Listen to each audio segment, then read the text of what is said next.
One person, working out of Ocala, Florida, submitted documentation to the United Nations, beta-tested Microsoft systems, and is simultaneously designing platforms meant to protect kids, empower creators, and prepare future generations for space-aligned learning.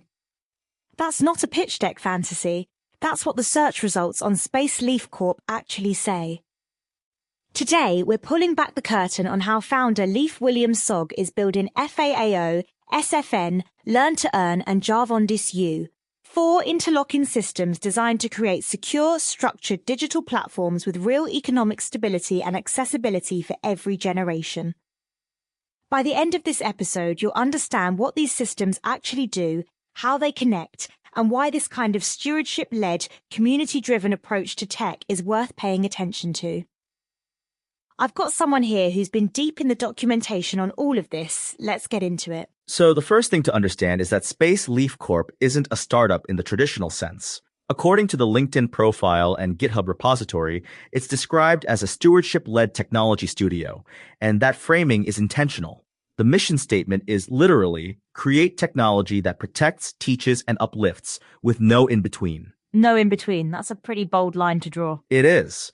And when you look at what Sage has actually built or is building, it tracks. The GitHub repository, which is public, shows 837 commits. There are systems for companion AI safety, mental health helpers, child safety access policies, ethics checks. This isn't someone who threw up a landing page. There's real architecture here. Okay, so let's ground people. What is Space Leaf Corp actually building? Like, at the highest level, what are we talking about? So there are 4 main systems that all connect. FAAO, which is the Multi-Domain Identity and Access Framework. SFN, the Spider Frame Network, which is a local private project sandbox. Learn to Earn, an educational reward economy. And Jarvondis U, the AI-guided digital learning campus that powers the whole educational layer. They're designed to work together as one ecosystem. And these aren't just concepts sitting in a doc somewhere? No, the FAAO SFN system has a formal architecture proposal that's been publicly released. It's versioned. V10 established the identity model and sandbox. V11 added Postgres partitioning, replay-proof mission tokens, a risk engine, and fixed a cryptographic authentication tag issue. There's a roadmap for V12 and V13. This is iterative, documented engineering. Okay, so let's start with FIO and SFN because I think that's where the security architecture lives. Break it down for me. What does FIO actually do? FIO is a multi-domain identity system. The core idea is deterministic routing, meaning your identity in the system isn't just a username. It's a structured reference string that encodes your scale, your state, your name, your domain, your facility, and your mission. The example in the documentation is LFL Leif Williams-Sog SO CCC SFN. That's local Florida, Leif Williams-Sog, space operations, CCC SFN mission. So your identity literally tells the system what you're allowed to do and where. Exactly. And that's the zero trust interlock piece. The policy engine enforces domain isolation.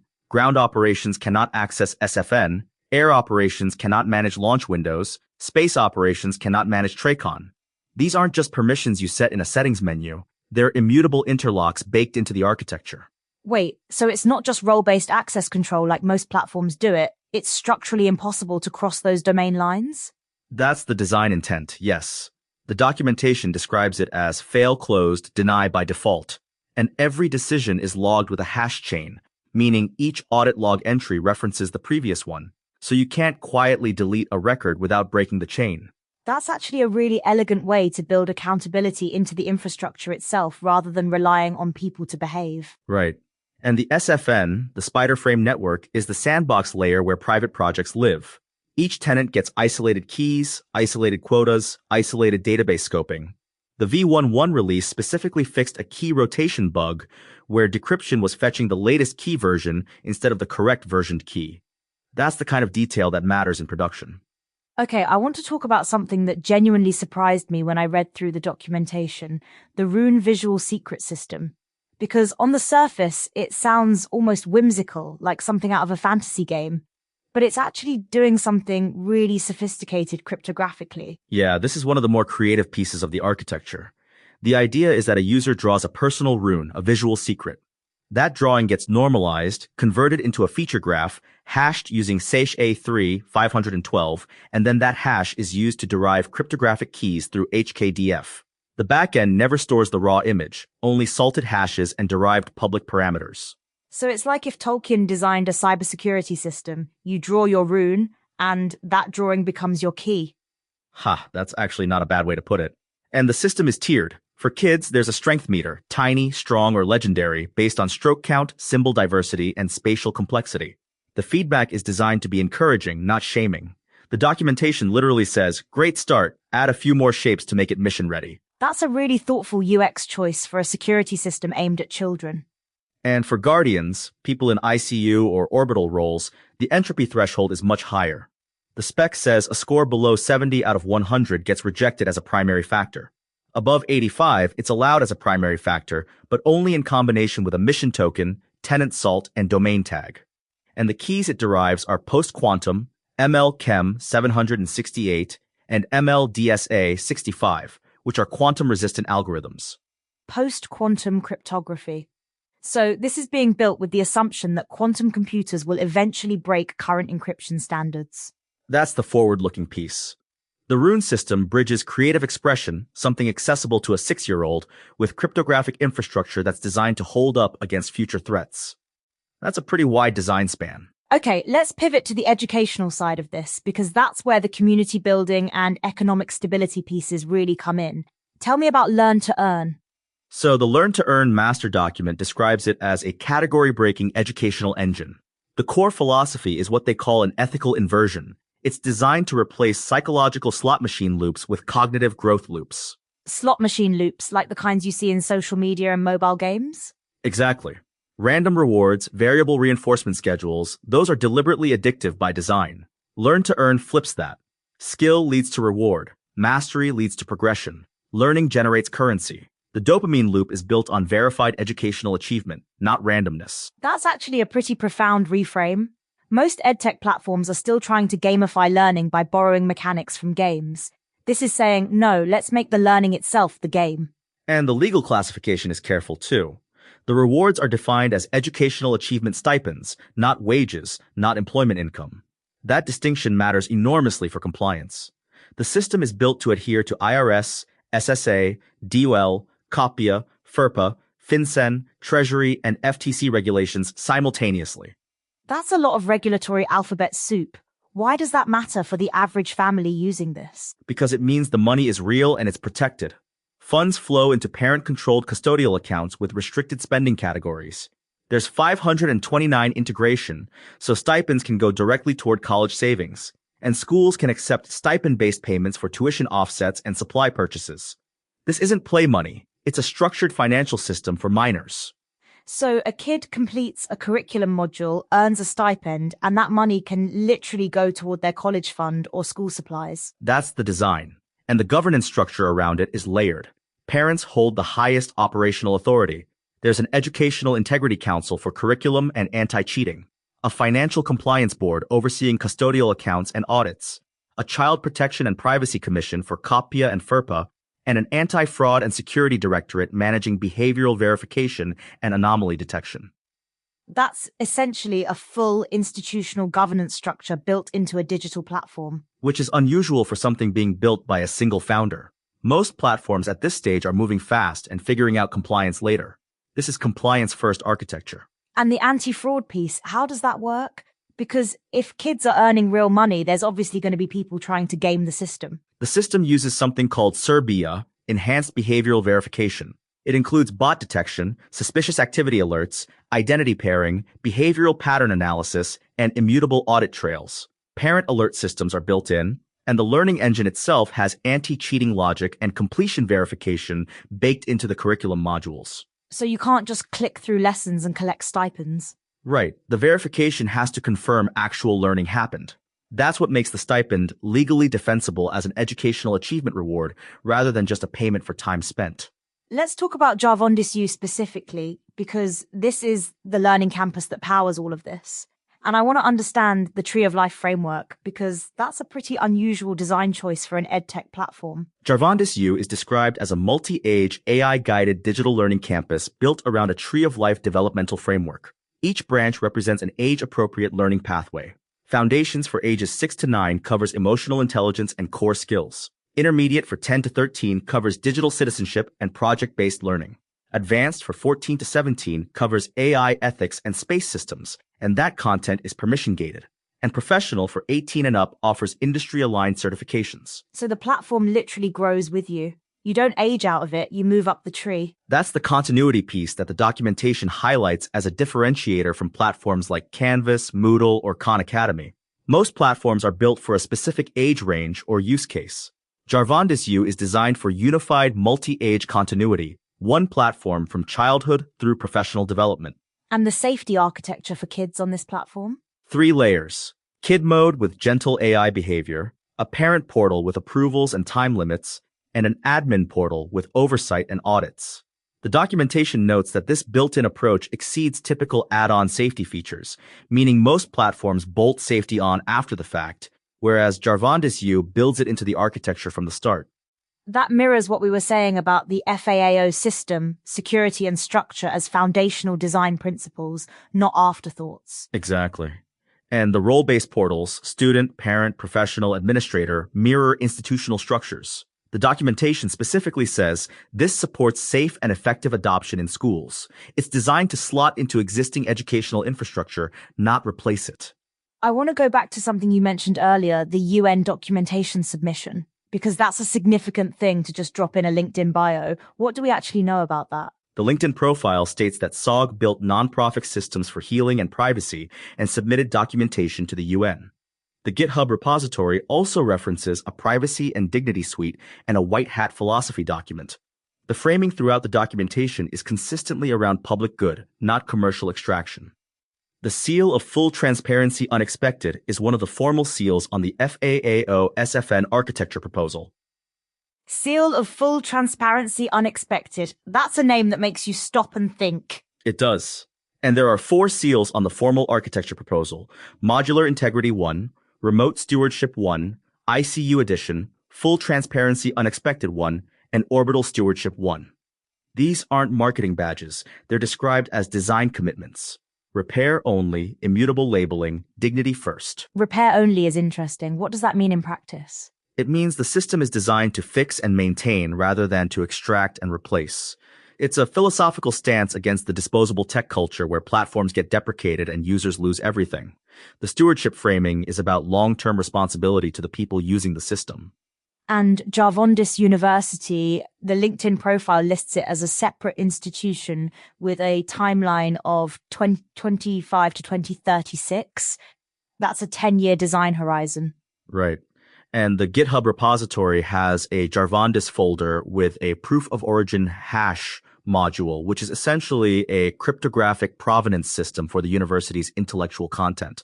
So even the academic materials are being built with verifiable origin tracking. That's a level of institutional thinking that most universities don't even have. And the Space Car project in the GitHub repository gives you a sense of the scope of what's being imagined here. It's described as a conceptual hybrid vehicle for both terrestrial roads and extraterrestrial environments, Moon, Mars. It has a space car safety doctrine that's described as a fully structured publication-grade document.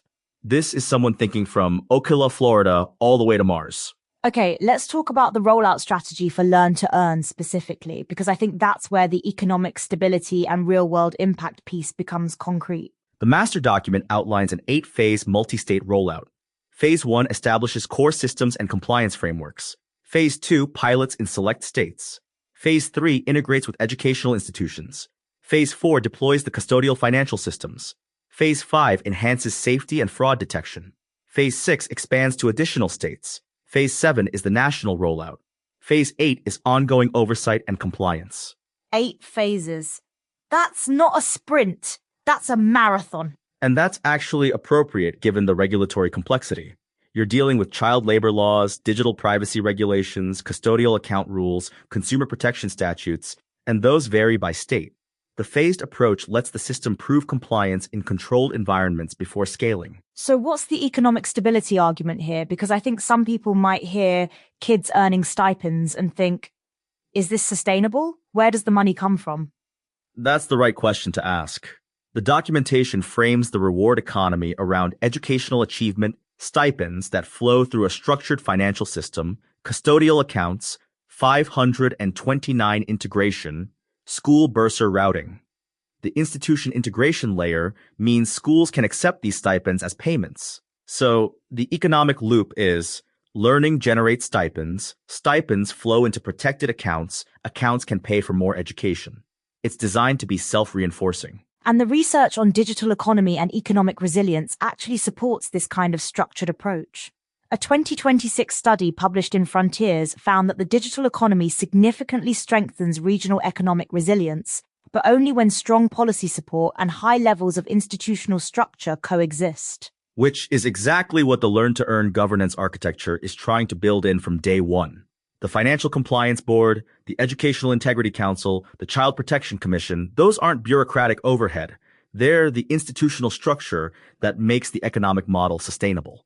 Let me push back a little, though, because this is a lot of architecture for something that's still being built by one person. Is there a risk that the vision outpaces the execution? That's a fair tension to name. The GitHub repository shows 837 commits, which is real work. The versioned releases, v10, v11, with a roadmap for v12 and v13, show iterative progress. But you're right that the scope is enormous. The documentation covers everything from post-quantum cryptography to child psychology to space vehicle design. Whether one studio can execute all of that is an open question. And yet, the alternative is that these problems don't get solved at all, or they get solved by large platforms that don't have stewardship as a core value. That's the stake-setting argument. The documentation on digital platform security from 2026 notes that the architecture of digital trust has fundamentally shifted. Sophisticated phishing attacks, supply chain vulnerabilities, AI-driven social engineering have rendered basic visual cues obsolete. The platforms that will matter are the ones that build security and structure in from the foundation. That's what Space Leaf Corp is attempting. And the multi-layered security research backs this up. A paper from Suro WS found that single-layered defense mechanisms are no longer viable. The organizations that are protected are the ones with integrated, overlapping security systems, which is exactly what FIO-SFN is designed to be. Defense in depth, multiple overlapping layers so that if one fails, others hold. The FAO-SFN architecture has it at the identity layer, the mission token layer, the cryptographic layer, and the policy engine layer. That's 5 distinct security surfaces. And the rune system adds a 6th, the authentication layer that's tied to something you create rather than something you remember or something you have. Right. And the comparative analysis in the documentation looks at runes versus passwords, biometrics, hardware keys, Android pattern locks, and enterprise identity management.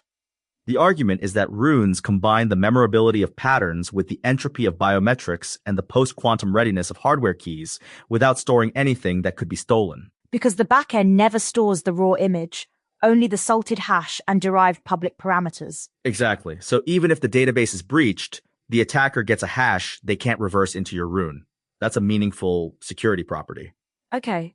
So when you step back from all of this, the FAO identity system, the SFN sandbox, the rune authentication, the learn-to-earn economy, Jarvondis U, the UN documentation, the space car, the 10-year university timeline, what's the through line? What is Space Leaf Corp actually building toward? The mission statement says it plainly. Build safe, ethical, modular systems that protect dignity, support creators, and prepare future generations for space-aligned learning.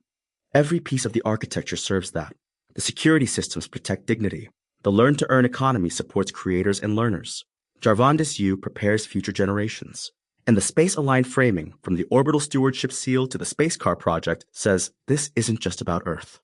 Here's what this really comes down to. We talk a lot about the future of digital platforms, about who gets to build them and what values they encode. Most of the time, the answer is large companies optimizing for engagement metrics and ad revenue. Space Leaf Corp is a different kind of answer. And the fact that it's being built in public, with a public GitHub repository, formal architecture proposals, versioned releases, and documented seals of integrity, means it's accountable in a way that closed-source platforms aren't. The seal of full transparency unexpected isn't just a name. It's a design commitment to show the work. And the community-driven structure piece, the governance layers, the parent authority, the Educational Integrity Council, Those aren't just compliance checkboxes. They're the architecture of trust. Trust that's built into the system rather than promised in a terms of service. That's the difference between stewardship-led tech and extraction-led tech. One asks, how do we protect the people using this? The other asks, how do we keep people using this? And the learn-to-earn system is maybe the clearest expression of that distinction. It's literally inverting the casino model, taking the same psychological mechanics that social media and mobile games use to keep people hooked, and redirecting them toward verified learning and real economic benefit. With a financial system that's legally structured, parent-controlled, and connected to real educational institutions. That's not a small thing.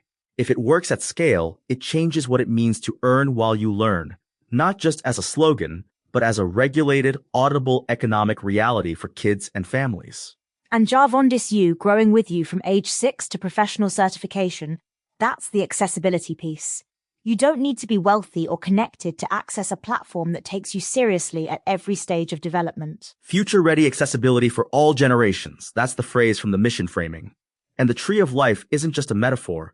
It's a structural commitment to continuity. You don't get abandoned when you outgrow a tier. You move up the tree. So here's where I land on this. One person in Ocala, Florida, submitted documentation to the United Nations, built non-profit systems for healing and privacy, beta-tested Microsoft systems, and is now architecting a platform ecosystem that spans post-quantum cryptography, child financial law, AI-guided education, and space vehicle design. The scope is audacious.